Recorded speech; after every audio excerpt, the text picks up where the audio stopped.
नमस्कार, स्वागत है आप सभी का। आपके साथ मैं हूं स्वप्निल। चलिए रफ्तार से देखते हैं खबरें।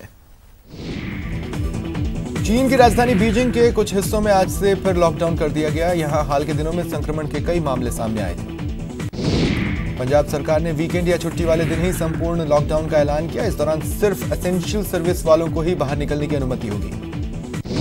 भोपाल में भी छुट्टी वाले दिन लॉकडाउन रहेगा। शनिवार और रविवार को भोपाल में पूरी तरह से लॉकडाउन का पालन किया जाएगा। आवश्यक वस्तुओं की आवाजाही को ही अनुमति दी गई है।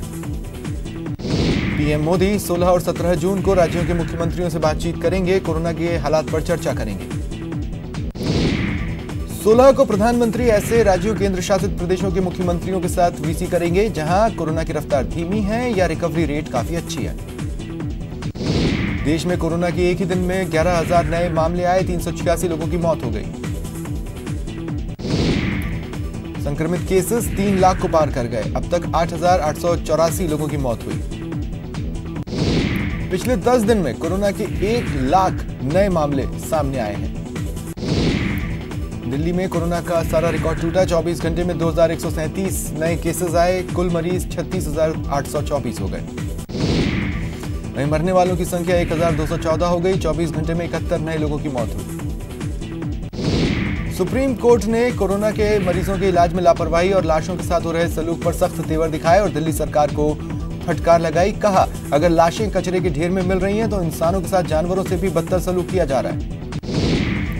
सुप्रीम कोर्ट ने कहा, दिल्ली में केंद्र की गाइडलाइंस को फॉलो नहीं किया जा रहा, जिसकी वजह से दिल्ली में डरा देने वाली स्थिति पैदा हो गई है। सुप्रीम कोर्ट ने राज्यों के चीफ सेक्रेटरी से कहा कि वो पेशेंट मैनेजमेंट सिस्टम का जायजा लें और इस पर एक रिपोर्ट सौंपें। महाराष्ट्र में पिछले 24 घंटों में 3,493 नए मामले आए। महाराष्ट्र में संक्रमित केसेस 1,11,041 हो गए। मुंबई में मौत का आंकड़ा 2,000 पहुंच गया। एक दिन में 90 लोगों की जान गई। 1,072 नए मामले आए। पुणे में बीते 24 घंटे में 390 नए केसेस आए। इसके साथ ही कुल केसेस 11,202 हो गए। बिहार में 148 नए केस आए। प्रदेश में संक्रमित मरीजों की संख्या 6,096 हो गई। मरुधरा में 118 नए केस आए। संक्रमितों का आंकड़ा 12,186 हो गया। मरने वालों का आंकड़ा 275 के पार पहुंच गया। भारत और चीन के बीच लद्दाख में एलएसी पर तनाव को कम करने की कोशिश की जा रही है। रक्षा मंत्री राजनाथ सिंह ने वास्तविक नियंत्रण रेखा पर हालात को लेकर समीक्षा बैठक की। कांग्रेस सांसद राहुल गांधी ने कोरोना संकट को लेकर मोदी सरकार पर निशाना साधा, ट्वीट किया और एक ग्राफ शेयर किया। लिखा, भारत एक गलत रेस जीतने के रास्ते पर है। सीएम अशोक गहलोत ने केंद्र सरकार से पीएम गरीब कल्याण अन्न योजना को 3 महीने तक बढ़ाने की मांग की। साथ ही 3.57 लाख वंचित परिवारों के लिए गेहूं आवंटन की मांग की। जम्मू कश्मीर में भारतीय सुरक्षा बलों ने आतंकवादियों पर ट्रिपल अटैक किया। पुलवामा, कुलगाम और अनंतनाग में आतंकियों को घेर रखा है। मुठभेड़ जारी है। अनंतनाग और कुलगाम में सुरक्षा बलों ने 2 आतंकियों को ढेर कर दिया। पिछले एक सप्ताह में 20 आतंकी मारे गए। देहरादून में सोशल डिस्टेंसिंग के साथ पासिंग आउट परेड हुई, जिसमें कुल 333 कैडेट्स शामिल हुए। सेना प्रमुख जनरल मनोज मुकुंद नरवणे ने कैडेट्स की सलामी ली।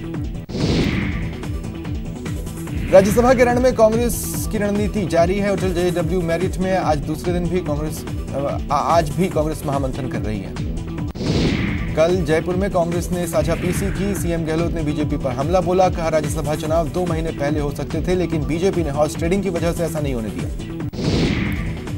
सीएम ने कहा, कोरोना का मुकाबला करने की जगह बीजेपी षड्यंत्र में लगी है। सीएम के मुताबिक कोरोना काल में बीजेपी सरकारें तोड़ने का षड्यंत्र कर रही है। डिप्टी सीएम सचिन पायलट ने बीजेपी को आड़े हाथों लिया और कहा, कोरोना काल में केंद्र ने राजस्थान समेत किसी भी राज्य की मदद नहीं की। कांग्रेस नेता रणदीप सुरजेवाला भी जमकर बरसे। सुरजेवाला ने कहा, बीजेपी मौजूदा वक्त में प्रजातंत्र का चीरहरण कर रही है, हत्या कर रही है। जोधपुर में केंद्रीय जल शक्ति मंत्री गजेंद्र सिंह शेखावत ने प्रेस कॉन्फ्रेंस की और कांग्रेस पर निशाना साधा। कहा, सीएम गहलोत हॉर्स ट्रेडिंग का आरोप तो लगा रहे हैं, लेकिन वो नहीं बता रहे कि ऑफर किसको दिया गया। बीजेपी सांसद राज्यवर्धन सिंह राठौड़ ने कहा, राजस्थान में कांग्रेस की सरकार से जनता त्रस्त है। बीजेपी प्रदेश अध्यक्ष सतीश पूनिया ने कहा कि सीएम की पहल पर प्रदेश में पॉलिटिकल ड्रामा चल रहा है।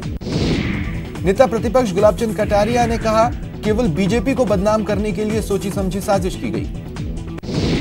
उपनेता प्रतिपक्ष राजेंद्र राठौड़ ने आरोप लगाया कि कांग्रेस अपने अंतर्कलह में डूबी और बीजेपी पर निशाना साध रही है।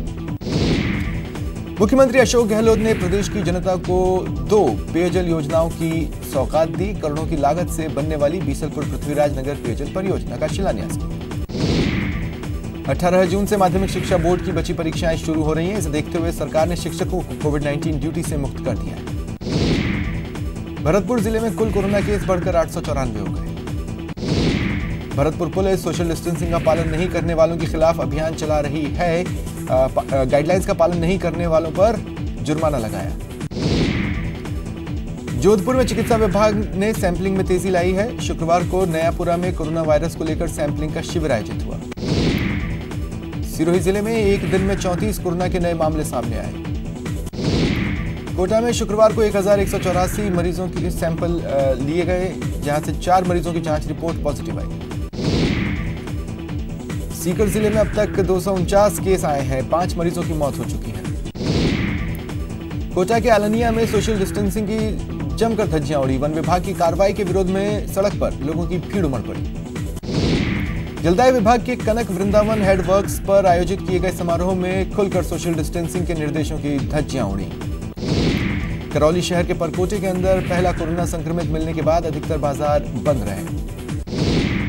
भीलवाड़ा के महात्मा गांधी हॉस्पिटल में 10 मरीजों को ठीक होने पर डिस्चार्ज किया गया। सभी को गुलाब का फूल देकर डिस्चार्ज किया गया। कोटा में कोरोना के 26 मरीजों को एक साथ डिस्चार्ज किया गया। तालियां बजाकर इनकी हौसला अफजाई की गई। अलवर में रोडवेज बसें पूरी क्षमता के साथ सवारियों को बैठाकर चलेंगी। इससे सवारियों को आने जाने में आसानी रहेगी। NWR के तहत चलने वाली स्पेशल पैसेंजर रेल सेवाओं के समय में आंशिक परिवर्तन किया गया है। नए समय निर्धारण को रेल यात्री वेबसाइट पर चेक कर सकते हैं। मिशन वंदे भारत के तहत राजस्थान लौटने वालों में सबसे ज्यादा छात्र कजाकिस्तान और तजाकिस्तान से लौटे हैं। इन सभी स्टूडेंट्स ने न्यूज 18 राजस्थान के जरिए भारत सरकार से गुहार लगाई थी। अब उन्हीं में से एक छात्रा ने तहे दिल से न्यूज 18 राजस्थान का घर पहुंचने के बाद शुक्रिया अदा किया। जयपुर में लॉकडाउन में सक्रिय वाहन चोर गिरोह का पुलिस ने खुलासा कर 4 बदमाश गिरफ्तार किए। इनके पास से 13 बाइक बरामद हुई। आरोपी वारदातों को अंजाम देने के लिए मास्टर की का सहारा लेते थे। जयपुर के सोडाला में एक दुकान पर फायरिंग के बाद हड़कंप मचा। दुकानदार ने हिस्ट्री शीटर पीयूष पर आरोप लगाया। अजमेर के ब्यावर में दिन दहाड़े हुई 16 लाख की लूट मामले में पुलिस ने 3 बदमाशों को गिरफ्तार किया। जोधपुर के बनाड़ इलाके में शिकारियों ने हिरण का शिकार किया।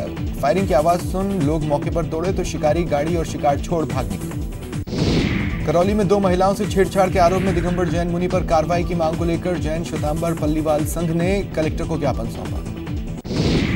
कोटा के किशोर सागर तालाब में युवक का शव मिलने से हड़कंप मचा। पुलिस जांच कर रही है।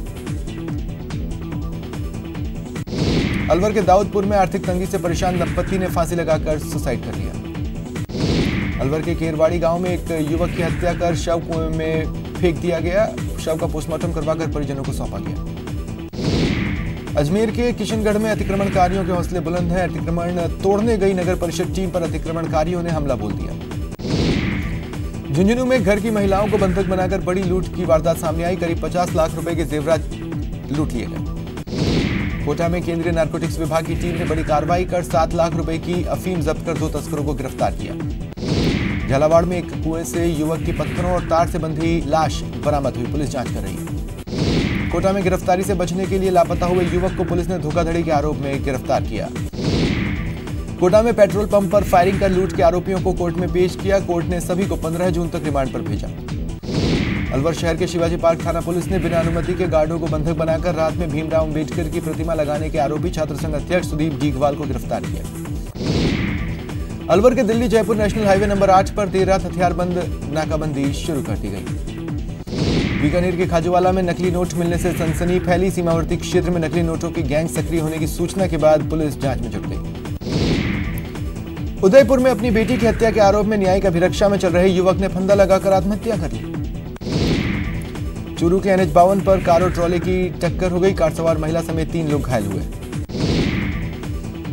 नाथद्वारा के प्राइवेट बस एसोसिएशन ने जिला परिवहन कार्यालय के सामने प्रदर्शन किया। करीब 100 बसों के साथ इन लोगों ने नाथद्वारा से कांकरोली तक रैली निकाली और नारेबाजी की।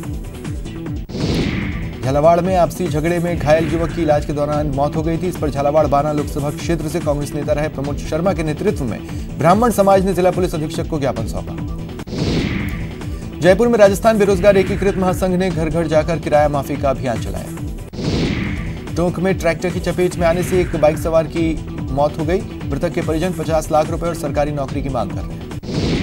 अलवर में मुस्लिम महासभा की बैठक आयोजित की गई, जिसमें कोरोना महामारी के दौर में सामाजिक सेवा के काम पर जोर देते हुए सदस्यों से सक्रिय भागीदारी निभाने को कहा गया। उदयपुर के अहमदाबाद नेशनल हाईवे के पास सड़क न बने होने से ग्रामीणों को परेशानी हो रही है। लोगों को 5 किलोमीटर से ज्यादा पैदल चल घरों तक पहुंचना पड़ता है। जयपुर के डॉक्टरों की एक टीम ने आइसक्रीम स्टिक तकनीक से बोन कैंसर से पीड़ित 40 साल के एक युवक को ठीक करने में सफलता हासिल की। अंतर्राष्ट्रीय बाल श्रम निषेध दिवस पर अजमेर मानव तस्करी यूनिट की ओर से शहर में एक जागरूकता रैली निकाली। राजधानी जयपुर की जामा मस्जिद में कोरोना योद्धाओं का सम्मान किया गया। इससे पहले कभी किसी का सम्मान वहां नहीं हुआ था। जयपुर में कला समर्पण की ओर से संगीत समारोह का आयोजन हुआ, जिसमें देश के जाने माने तबला वादक पंडित राम कुमार मिश्र ने अपने बेटे के साथ शानदार जुगलबंदी की।